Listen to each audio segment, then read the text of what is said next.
What's going on, people? We are Tottenham TV here, back here for another Tottenham update. Some really interesting updates today, but first of all, let's give a congratulations to our new Player of the Month, Premier League Player of the Month, Heung-min Son.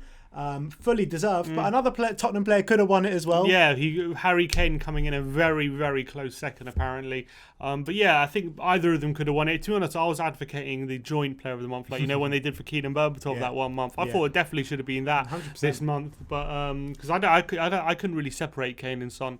But if anything, I would have gone for Kane just about. I thought Kane was just a bit better than Son. But Son, well deserved. He was absolutely phenomenal this month. Actually started off with the game he shouldn't have played against United. Yeah. And he's gone from strength to strength. 4 goals, 2 assists. He's been an absolute menace on that left wing, cutting inside, making those runs in behind. And I think Kane's a bit unlucky to miss out. But you got all credit to Son. Yeah, I mean, he's coming up, the players in the running with Che Adams, Connor Cody, Pablo Fornals, Jack Grealish probably could have been in with a shout as well. Thiago Silva also probably in with a shout, and Kyle Walker as well, who's also been brilliant, I feel. Look, they've all been absolutely fantastic, but the form Kane and Son have been on has been top notch. Yeah. And I think they deserve extra recognition for what they've done this month. Hopefully they can carry on. Into November. Of course, hopefully they can carry it on for the rest of the season. Yeah. But Heung-min Son, congratulations, Player of the Month. I mean, he's won it many times before, hasn't he, Player of the Month? Yeah, he's won it a few times. I remember in 16, 17, I think he might have even won it like twice in like the opening few months of the season. And that was his season where everyone thought he was going to leave. So he's won it a couple of times. And look, just goes to it's good to see he's getting the recognition he deserves. Yeah, exactly. And he was very happy out on national duty. I'll play you a video now of him accepting the award, but always love to hear from Sonny. Hi everyone, here's Sonny. Yeah, thanks for voting for me, Premier League Player of the Month. It's a big honor. It means a lot for me. And obviously I would like thanks for my teammates as well. We are one team, and I can't win this trophy without them. So thank you so much, and I will keep working hard. And let's see. I can't wait to see you again, and I will see you after international break. Come on, best. So that was Heung-min Son accepting his award in his national team training kit. So let's move on. And there has been a mural of Steven Bergwijn that has gone up in Edmonton. I'll bring up the picture now. Really, actually, it's really nice, isn't it? With Stevie B doing his whole celebration there, painted on in Edmonton. It's very early on in his Spurs career to be getting a mural, but I don't know what is there a reason for it? Yeah, I mean, there's a few that have gone up around the country. I believe there's one gone up in Chelsea. I can't remember which player it was. But it's FIFA and PS5 that have done a link up, and they're painting murals all around the country, kind of thing. I see. So if you're a company, you're allowed to graffiti. I basically, see. All right, I get it. Company, or if you're Banksy, basically, one of the two. But yeah, I've got to say the mural is absolutely fantastic. Really, really impressive stuff. And Stevie will be loving that mural. Yeah, there's a picture of him in front of it the day it was put up, and he looks very, very happy with it. Yeah, it looks class. It looks like a class mural. Hopefully I can give him more confidence to up his form, because he hasn't started the season so well, Stevie, unfortunately. That's true. But let's move on. There's been some interesting quotes from Christian Eriksen. He's obviously been not heavily linked, but linked with Tottenham over the past constantly linked, constantly. Not heavily. Like all bad kind of sources. It's literally never ending since he's left. Rumours coming back to Tottenham, but the quotes from him is that this isn't what I dreamed of. It's a strange situation, as the fans want to see me playing more, and so would I, but the coach has different ideas, and as a player I have to respect that. I'm concentrating on my football. Then when the transfer window opens, we'll see if something will happen or not. So yeah, it sounds he's touting himself out already. Sounds like he wants to go already. To be honest, I saw the pictures of him. He was on the bench Inter Milan, I think, last weekend, and he was on the verge of tears. He looked so unhappy. More miserable than when he was at Spurs. A lot more. He didn't even look. If you look at the Spurs documentary, he didn't even look miserable at Spurs in his last few months. He was smiling every time they cut to him. He was smiling and joking around every time. But yeah, whenever but we he saw him on the performed. sidelines or on the pitch, he always had a long face. You know what I mean? Playing for Spurs for the last few months, anyway. Yeah, possibly. But I think this move has not worked out for him. I always thought that he rushed this move. I thought he was way too desperate to get out of Tottenham, and he completely rushed going to Inter Milan, who I know at the time they were battling for the title, although it really fell away badly. Not really. Yeah. They were in the conversation, but In they January were never they gonna were win it. when he signed for them. They Yeah. were much more than I think. Well, You kind would of say February. Juve and Lazio were probably ahead of them. Yeah, but February, March time, then they started to really fall away. But I still think if he would have waited just a bit longer, gone on a free, I know it wouldn't have been as good for Spurs, but for him, he would have had more options. And look, I think at the end of the day, it was good for Tottenham to get that 20 million because he was going to go for a free anyway. And for him, he was desperate to leave. But I think he might have jumped the gun for going to Inter Milan, especially to Antonio Conte, who his tactics don't really suit probably having someone like Christian Eriksen in there. It hasn't worked out for him whatsoever. It's been a bit of a disaster, actually, this move. He's been pretty shocking. Yeah. I don't know how many goals he scored or assisted, but he's never got that run of games. yeah, he's just not. He's not playing at all. And look, I know people are going to make fun of him, and people are going to say, "Oh, you know, disrespecting Spurs, and now you get what you deserve and everything." But I kind of feel bad for him, me personally. I feel bad for him in a way, but look, at the end of the day, he made his bed and now he's lying in it, and that's the facts of the matter. Yeah, it's true. Look, he decided to ask to leave, and he was desperate to go to Inter, and he has not worked out for him. So look, it's not like it's all his own making. But I think the quality. We know as Spurs fans how good he can be, and it's a shame when it's not like he's like 35 or something. Yeah, He's still I know. 28, and he should He should be at the peak of his career right now. He should be at the point of his career where he's playing at the top of his game, and he deserves to be starting for a quality Champions League side or something like that. And to see him wallowing away on the bench does a disservice to how well he did at Tottenham for me. Yeah, it does a disservice to the qualities he has as a footballer. There's no two ways about it. But where does this leave him now? Like, where does he go? Where could he go? I still think there'll be clubs after him.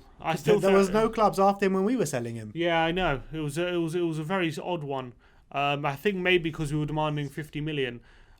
Could he find his way back to the Premier League? You know what scares me is Or it goes to Arsenal. That scares me. That is what would scare me. I don't think he would go to Arsenal. I hope not. But if he's not playing at Inter, and if there aren't many suitors, they have a big creativity problem, and he could definitely go some way to sorting that out. And that would be a big fear for me if he were to go there, because he would be a big upgrade on anything they had. And if they get him playing to even 70-80% of what he was at Tottenham, then they could they could have a really good player I on their bet you hands. what happens if Poch goes to Man United. United will take him, won't he? You say that they have way too many players in his position: Pogba, Fernandes, Van den Beek. True. So I'm not sure. I think that United boat might have sailed when they nearly signed him last summer. Could he still go to someone like a Barca or Madrid potentially if it's cheap? I can't see it. I think he still could potentially go there if it's a cheap deal. He's good enough to go there, but the way things have gone over the past year or so, I just can't see it. You just got to think about who they got on those positions. Barca have Coutinho. Yeah. Who do Madrid have? Isco still there, but he doesn't get in the team at all. But Asensio, they like to play 4-3-3 again. He doesn't really suit a 4-3-3. Eriksen, so maybe not Madrid, maybe potentially Barca. Yeah, to be honest, I'm not sure if I could see him going to either of those teams either. It's true. It's a struggle to see where maybe PSG or something like that. Yeah. It's a struggle, but I can't see him remaining at Inter for too much longer, the way things are going there. Exactly. Let that be a lesson to all you players at Tottenham that thinking about leaving.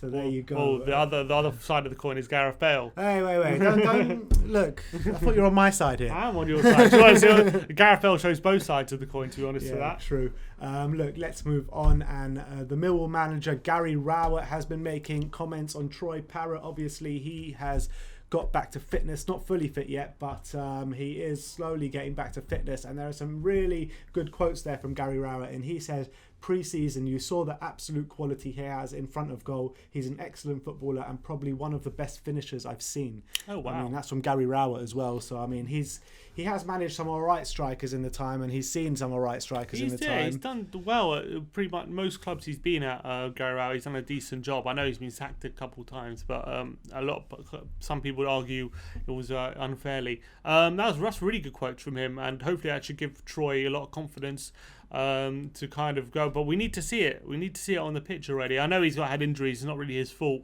But whenever he's had a chance in the first team at Tottenham, he's only had one, hasn't he? Two against Colchester Colchester and against Norwich when he came on. Yeah, and both. I know Colchester he got a start. I know he wasn't the only one, but he was pretty bad that day. There were 11 players on the pitch that. Yeah, everyone was a disgrace that day, but he wasn't. He didn't exactly. He wasn't a difference to that. Yeah. And Norwich obviously missed that penalty, but it wasn't really his fault. Yeah, look, I want to see him getting games in the Championship and scoring goals and being confident. Haven't seen it just yet. Injuries. He hasn't played a game in the Championship hopefully, has he not played one? Just in the Carabao Cup. He played 45 minutes in the Carabao Cup and got injured. That was it. Yeah, so we just need to see it. We need to see him on the pitch playing football again, and hopefully he'll show his quality. That everyone keeps raving about his quality, and no doubt I'm sure he does have it, but we just haven't seen it on the pitch yet. We've just seen it in friendlies and we've seen it in training sessions and stuff. We need to really see him performing, which I'm excited. Exactly. Now he's getting back to fitness. Hopefully after this international break, he'll come back from the under-21s. Refreshed, and hopefully we'll see him get some minutes in the Championship. It's good that his manager believes in him and has that belief about his quality, and I'm sure, if he wasn't trying in training or something, or being a bit of a prima donna, then he wouldn't be saying this stuff. So surely it just means good things for him. Exactly. Now let's run through the international games that Spurs players took a part of in the last 24 hours. We'll start off with the England game last night, as Harry Winks and Matt Doherty both played 90 minutes. Harry Kane and Eric Dyer were both rested, didn't play a minute. England won the game 3-0. Harry Winks had a great performance, didn't he, Sim? Really good game, and he's... Now you can shut all your haters up. Come on. This is what I'm telling you about Harry Winks. But no, in all seriousness, he got really good assist for the second goal. He was involved for the first goal, and he was involved in the second goal as well. And he had a pretty good dominant performance in centre mid. He's doing all the right things, moving the ball quickly, building on his good performance. I thought he had getting to regrets in Europa League. So it's a step in the right direction. He's actually playing probably more for England than he is for Spurs at the moment. Yeah. And then Matt Doherty filled in at left back, but he wasn't that good, was he? We didn't. He's not his position. Why are you playing Matt Doherty at left back? It's ridiculous. So I no doubt he struggled. He wasn't that great, but it's just not his position. Yeah. Wales played USA last night, drawing 0-0. Bale, Davis and Rodon were all rested, so didn't play a minute. Come on. Any of those players, none of them played a minute. It would have been nice to see Rodon play. Yeah, true. It would have been nice to get him a few minutes. But they got another 2 games, so don't worry. Exactly. So they drew 0-0. No Spurs players played. Ivory Coast beat Madagascar 2-1 in an AFCON qualifier. Serge Aurier captained the side and played 90 minutes. Now this is the big one, as Giovanni Lo Celso came on after 29 minutes for Argentina in a 1-1 draw in the World Cup qualifier. The guy got man of the match. He got an assist. He made 3 key passes in the game, which is the most out of any other player. He completed 44 out of 50 passes, 8 recoveries, which is the most in the game, and he won the most aerial duels out of anyone on the pitch as well. So, I mean, really Giovanni Lo Celso is getting back to his best. Really encouraging stuff. And you could see in this past couple cameo appearances for Tottenham, he's coming back. We've seen that with our own eyes. And I think now, playing for Argentina now, you can really see the impressive thing is not on the ball, off the ball as well. 8 recoveries and most aerial duels won means he's getting his fitness back. And we all know Lo Celso. People underestimated how good he is off the ball as well as on the ball, because off the ball last season, although he's not defensively minded, he was always very energetic and putting himself about, and we could see that he wasn't someone to shirk a tackle, was he, last season, and we needed to get back to that, and looks like he is, which is really good. He was probably our most combative midfielder last season. Yeah, he was, probably, because we lacked any defensive midfielder. He was kind of trying to make it up for that. And which is really positive. So putting him with a defensive midfielder means we should be very competitive in that centre midfield. It's also worth noting that he should have had the second assist as well for Lionel Messi, as the goal was ruled out for like a foul 10 years before the goal. Yeah, I was watching that. I saw that goal as well, and it was really, really nice assist. Pulls it back from Messi. Apparently, the commentator said he's been linking up with Messi ever since he came on, which is class meets class. Maybe Messi's coming to Spurs next summer. Class knows class. That's all it is. It's class knows class. But Celso, yeah. So that was a nice pullback and a good finish by Messi. But it was like literally a free kick, like over a minute before the goal, which was why I was ruled out, which I thought was pretty ridiculous. But yeah, really good cameo from Lo Celso and really positive stuff from him. All right, so that is the roundup. Let me bring to you, before we end the show, of which Spurs players could be playing over the next over the weekend, really, before Sunday, Friday and Saturday.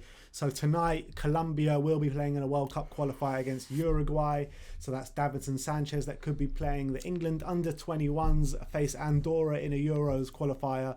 So Brandon Austin, Ryan Sessegnon and Ollie Skip in the squad. And then moving over to Saturday, France take the field again after losing 2-0 to Finland. They play Portugal in a Nations League game. So Moussa Sissoko and Hugo Lloris have the chance to play. Not about Sissoko. I'm not sure after mistake he's going to get another start, but we'll see. Spain are away to Switzerland in the Nations League on Saturday night. So Sergio Reguilon could be playing. And South Korea play a friendly against Mexico in Austria. So that is it. That is the roundup. Let me know if you have any thoughts regarding anything we spoke about. Congratulations to Heung-min Son, the new player of the month. Like, subscribe and comment. And as always, come on you Spurs.